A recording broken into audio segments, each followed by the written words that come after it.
เอาทุกคนลุยบ่ได้ภารกิจมือนี้ก็ได้โทรหาแก๊สบ่ได้โทรหาบ่ได้เขาก็ไปเอาเองแล้วทุกคนเลยระยะทางก็สิประมาณ3 กิโลแต่ว่าทางดีแฮงเขาใช้เวลาขี่กระดนขี่เพลินไปแน่นี่นะเขาก็สิพาทุกคนไปติดตามเบิ่งราคาแก๊สก็ขึ้นแล้วพอขึ้นตามสภาพมันขึ้นมาแต่ต่างประเทศพุ่นเขาก็ได้ขึ้นตามได้หลังจากเอาแก๊สไปแล้วเขาก็ยังนี่เอาอุปกรณ์ไปสิไปแปลงห้องแปลงห้านเขาตื้มเนาะแปลงม่องตากซีนแปลงม่องปิ้งซีนใส่ข้าวจีพวกเขาเนี่ยส่วนอันนี้ก็เป็นปลาเมื่อคืนนี่แห้งแล้วเนี่ยอันนี้ได้ธงเดียวได้ธงน้อยๆได้นี่นะธงน้อยๆยังอีกย้อน2 ธงกันว่ามันแห้งแล้วมือแรงให้ตื้มหรือมืออื่นให้ตื้มกันแล้วสิพัก3 มื้อก่อนซอกหาลูกหน้ากันทุกคนไปซื้อลูกหน้ากันจังสิได้หรือไม่ได้เดี๋ยวพ่อกันอยู่ห้องงานกันแล้วกันเด้อตอนท้ายตอนขี่รถไปตามทางก็สิบ่ได้ท้ายดอกเพราะทางมันดีโพดมันเต้นไปเอาไว้ซ้ำนี้แหละฮอดห้องงานแล้วฮอดห้องงานทุกคนมื้อนี้คนเมาแก๊สหลายคุณน่ะตุกอยู่ในเจ้าของห้องงานนามนโดนเราไม่ได้มาประมาณ2 เดือนพอช่วงนี้มันไปเอาแก๊ส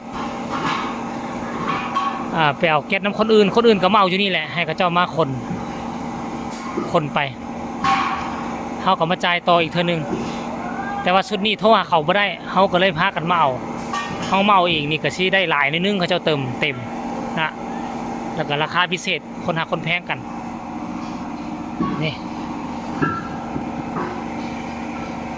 เดี๋ยวชิพาทุกคนไปหาเจตุก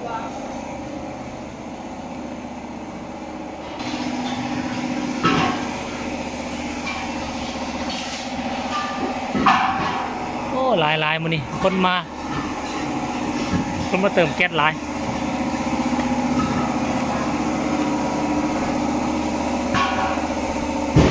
เข้าไปในนี่ก็มีหมู่บ้านใหญ่ที่ว่านามนหมู่บ้านใหญ่อยู่นี่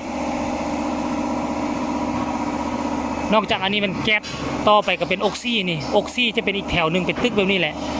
วิทตัวน่ะทางใหญ่ๆนี่ไปก็เป็นออกซี่แต่ว่าทางตัวนี้น่าจะเป็นทางแก๊สทางออกซี่จะอยู่ทางด้านในตั้งเป็นทางคูอยู่พุ่นเนี่ยทุกคน